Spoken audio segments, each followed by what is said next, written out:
Buenas. Bueno, estamos de vuelta. Disculpen la demora, pero demora bastante la compilación del video y no quisiera perder nada de la clase para que pueda quedar grabado. En este caso, si se llega a interrumpir, pasamos directamente al link de la parte de consultas. Si necesitamos más tiempo en la parte de consultas, ahí sí genero un link nuevo para que puedan seguir unidos y hacer las preguntas.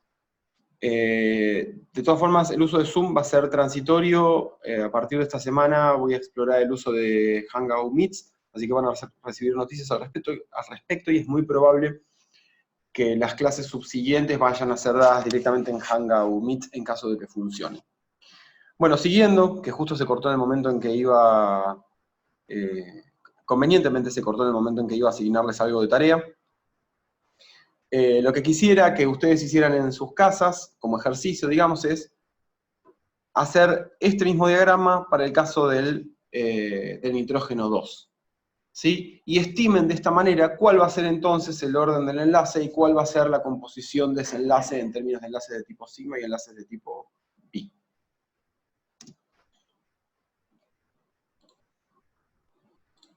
Ahí estamos. El problema es que la teoría de enlaces de valencia, así como estaba, no permitía predecir con precisión algunos ángulos. Por ejemplo, el del agua. El ángulo del agua ya había sido medido en el momento de la generación de esta teoría, por medio de técnicas moleculares, por medio de absorción de luz infrarroja, y se sabía que el ángulo entre los hidrógenos con vértice en el oxígeno eran de 105 grados, y no de 90, como se predecirían, de el enlace que debería formarse entre los orbitales P del oxígeno y los orbitales S de cada uno de los dos hidrógenos.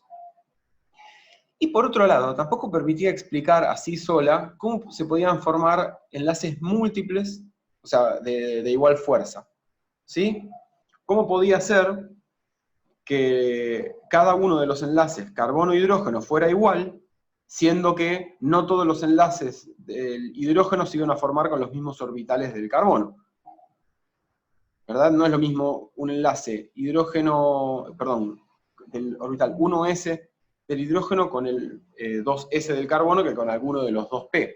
O sea, además de no coincidir la zona del espacio en la que debería estar distribuido, porque también se sabía que el metano era tetraédrico, tampoco se explicaba muy bien por qué esos cuatro enlaces serían equivalentes, cosa que también se sabía. Entonces apareció de vuelta una especie de parche bastante ingenioso a la teoría de enlaces de valencia, que es la hibridación. ¿Sí? Lo que se supuso es que los orbitales híbridos resultaban de la combinación lineal de soluciones de la ecuación de Schrödinger, y que por ende son también soluciones de dicha ecuación. Lo voy a decir de otra manera porque parece muy complicado todo esto.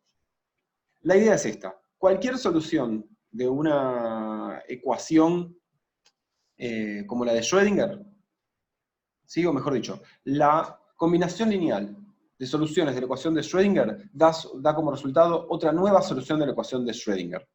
¿Sí? Incluso aunque esa solución sea ficticia,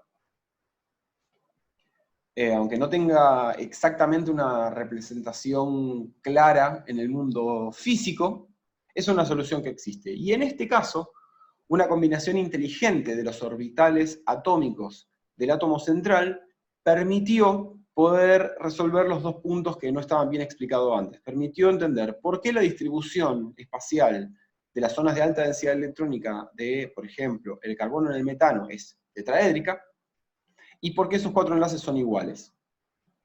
En el ejemplo lo que tenemos es entonces justamente la combinación lineal de los orbitales 2s y 2p. Si combinamos los orbitales 2s y 2p, créanme, esto está hecho con cálculos, no son solo dibujos a mano alzada, se generan cuatro zonas de elevada densidad electrónica que tienen este aspecto y que se distribuyen exactamente sobre hacia los vértices de un tetraedro regular. Y como no puede ser de otra forma, como estas cuatro soluciones son equivalentes, tienen exactamente la misma energía, y esta es la forma de representar las cuatro soluciones. Veamos la primera, por ejemplo. H1, que es el orbital híbrido 1, resulta de directamente la suma de la función de onda del orbital S, el Px, el Pi y el Pz.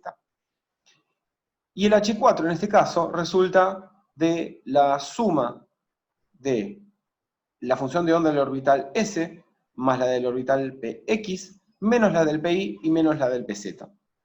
Lo importante es que en todos los casos todos tienen igual energía y su energía total es igual a la de los 4 orbitales nativos que fueron sumados.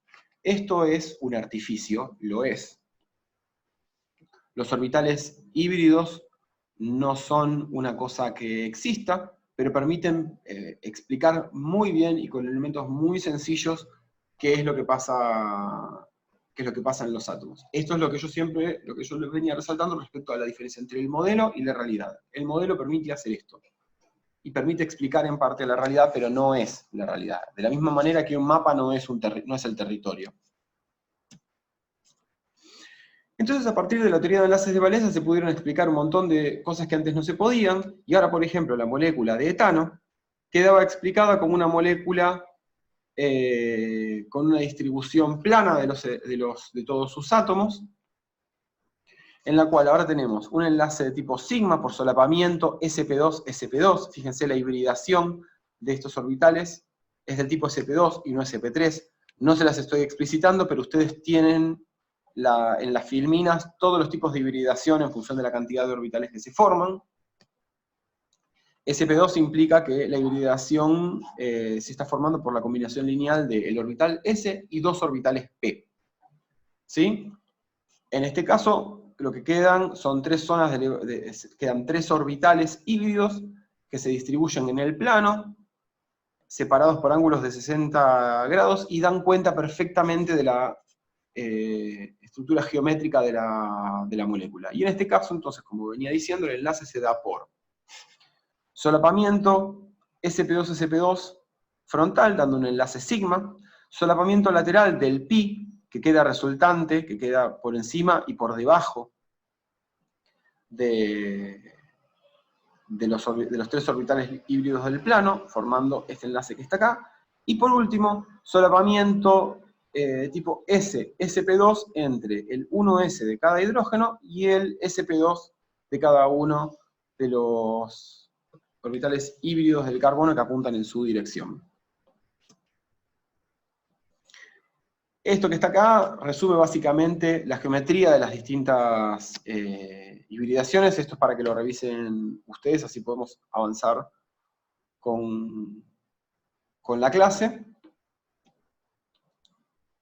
Y ahora bien, entonces la teoría del enlace de valencia, después de todos estos detalles, terminó teniendo muchísimo éxito para determinar o para predecir la polaridad molecular. La polaridad de una molécula corresponde a la presencia de una distribución básicamente inhomogénea de la densidad de carga. ¿Sí? Si tenemos más electrones de un lado que de otro, la molécula va a ser un dipolo permanente, y entonces va a tener una polaridad. Como es el caso, por ejemplo, de la molécula de fluoruro de hidrógeno, que es una molécula no polar, donde los electrones están distribuidos más cerca del flúor, porque es el átomo más electronegativo de este enlace. A partir entonces de de la teoría de enlaces de valencia, combinada con TREPEV, fue muy sencillo determinar la polaridad de un enlace. ¿Cómo? Simplemente como la suma vectorial de cada uno de los momentos dipolares de los enlaces individuales que hay. Fíjense en el ejemplo. En este ejemplo, si nosotros analizamos, en el caso del metano, cada uno de los enlaces, perdón, esto no es metano, sino que es clorometano. Si analizamos cada uno de los enlaces hidrógeno-carbono, son por supuesto iguales. ¿Sí? Y el carbono tiene la misma electronegatividad que el hidrógeno. Así que por parte de este enlace solamente